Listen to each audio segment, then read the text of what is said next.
going on, guys? My name is Tommy. Welcome back to the channel. Time's come for another homebrew episode of Wednesday Afternoon Worship. The Black Dragon Disciple, Michael Baker. Requests, we talk about the Buddhist goddess Hariti. If you guys have any requests for this series or any other series, they go in the comments today. This episode was brought to you in part by Lord Minant. Thanks for your help, my friend. Now, let's homebrew. So Hariti, or as she's also known as Kishimonjin, is both a revered goddess and demon in some Buddhist traditions. Really, it just depends who you ask. In her positive aspect, she's regarded for the protection of children, easy delivery, and happy child rearing, while the dark side of her includes the belief of her terror towards irresponsible parents and unruly children.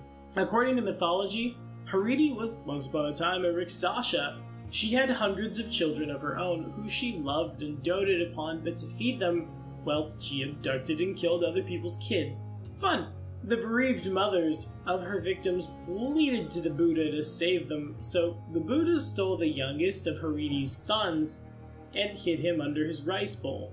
After having desperately searched for her missing son throughout the universe, Hariti finally appealed to the Buddha for help. The Buddha pointed out that she was suffering because she lost one of hundreds of children and asked if she could imagine the suffering of parents whose only child they had devoured. Summarily beaten by that logic bomb, she vowed then to protect all children, and in lieu of children's flesh, she would henceforth only eat pomegranates. In exchange for this vow, Buddha gave her enlightenment, gave her the power to cure the sick and withstand black magic. And since this is a pretty minor deity, that's what we get to work with. Let's dive right in to our homebrew. Remember, if you think you can do this better, throw it in the comments. Now, as a Buddhist deity, Hariti's really hard to put on the alignment chart because really a lot of Eastern deities and schools of thought and things stand perpendicular to the alignment chart and throat punch it because they don't operate under the same values and stuff.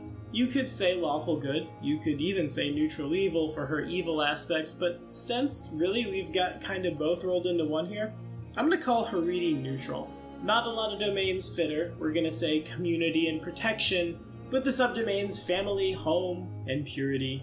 Her favorite weapon is the claw, natural attack, and a symbol is a statue of herself. To perform Hariti's homebrew deific obedience, spend an hour uttering mantras to Hariti asking for the protection of mothers and their children, and punishment for unfit parents and children. Throughout the day, do not hesitate to provide protection or punishment for parents and children as it is deserved.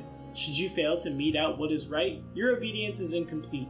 In return, it's a +4 on initiative checks. Sentinel boons grant us Bark Skin 3 times a day, Magic Fang twice a day, or once a day, Strong Jaw.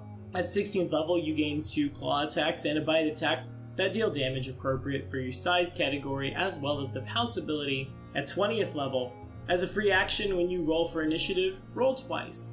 You act on both initiative counts, but can take only a standard action on the lower count. Exalted boons grant us protection from evil 3 times a day, cure moderate wounds twice a day, or once a day, Goodberry. At 16th level, you can sustain yourself for 24 hours on a single pomegranate seed, Goodberry, or similar fruit or spell. When you consume such a fruit, you gain fast healing 5 for 1d6 rounds. At 20th level, any creature of less than half your age, or that is pregnant, or that obviously is the protector of a child, that would take damage within 30 feet of you is automatically affected by a shield other spell, with a caster level equal to your hit dice. So that's not elf abusable at all, but hey, what do I know? Evangelist boons, it's bless thrice a day, divine favor twice a day, or atonement once a day. At 16th level, add your wisdom to diplomacy checks in addition to your charisma. At 20th level, any creature who you change the attitude of with a diplomacy check is automatically affected by an atonement spell. Its alignment shifts to neutral, and it is compelled to no longer commit acts that would harm children or mothers as per Geese, caster level 20th. Now, we're true neutral, so no homebrew paladin code this time, but, of course, Planar Adventures is passing those boons out. For Hariti, you gain a magical rice bowl, which you can use as a portable hole to store children. Children always have air inside this hole. Now, this one was pretty hard to do, I'm not gonna lie. Again, a lot of Eastern schools of thought stand perpendicular to how we see alignment in our games most of the time, to say nothing of the fact that childbirth really doesn't come up that much in games. Okay, that's kind of a lie. My Orc Hunter that I played in Rune Lords literally delivered one of the party's kids with the heal check. That happened. Yeah, we did that. That was a thing. But really, it rarely comes up. But that's not to say you couldn't weave it right into your game. Because life goes on outside the adventuring world, right? People fall in love, people have kids, and somebody's got to protect them. That said, this also is a great way to introduce the Rakshasa into your world. Would I call Hariti a Rakshasa goddess? No, not really. But she does make a case for the fact that even outsiders can be atoned. She was once a Rakshasa, and Buddha helped her find enlightenment. That's not a bad way to go about it in your games for evil characters who want to become good, or good characters that want to embrace the dark side, or anything in between.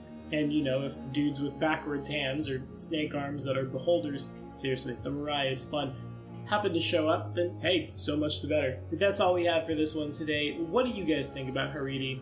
Could you do it better? How do we feel about childbearing and rearing in our campaigns? And how do we transport that child in the dungeon? For my own curiosity, put it in the comments if you would. We'll keep that conversation running.